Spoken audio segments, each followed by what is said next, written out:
अरबी के हम सब्जी बनबै छी त एमे अरबी अछि। देखो ये अरबी छै। ये अरबी छोटे छोटे फर होइ छै। तै के भुजियो बनै छै, सब्जियो बनै छै।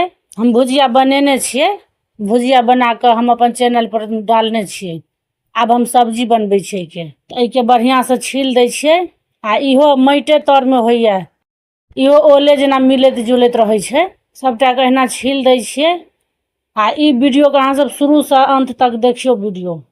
हम केना के सब्जी बनबै छियै आ हम की एमे डालै छियै। सबटा के छोटे छोटे टुकड़ा काट लेब। धो के राख देलिए बढ़िया से। आब एमे दै छी तेल, पचफोरन, हींग, तेजपात। फोरन जर गेल। आब एमे अरबी के धो दै छियै। बढ़िया से एकरा मिला देबै। आब दै छियै एमे हरद, नून। ई हरद नून मिला देलिए।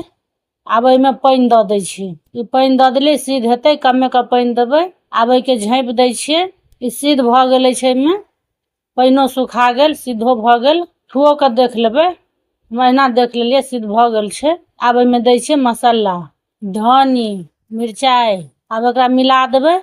आ मसाला के थोड़े देर तक भुजा देबै। मसाला भुजा गेल। आब एमे दै छियै गरम मसाला। आब एमे पानी द दै छियै। आब एमे जते रस राखऽ के हुए से द देबै।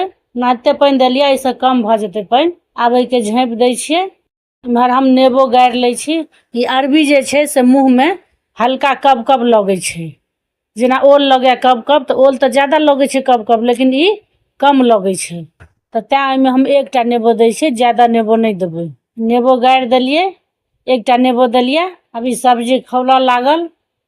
आ सब्जी आब बन के तैयार भ गेल अछि। नेबो उतारे काल में देबै। आब एमे नेबो के रस हम द दै छियै। आब एमे की हेतै पूरा नेबो बढ़िया से मिल जेतै।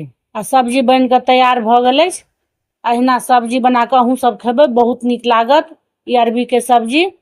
ई वीडियो अहाँ सबके नीक लागे लाइक क देबै, चैनल के सब्सक्राइब क देबै। धन्यवाद।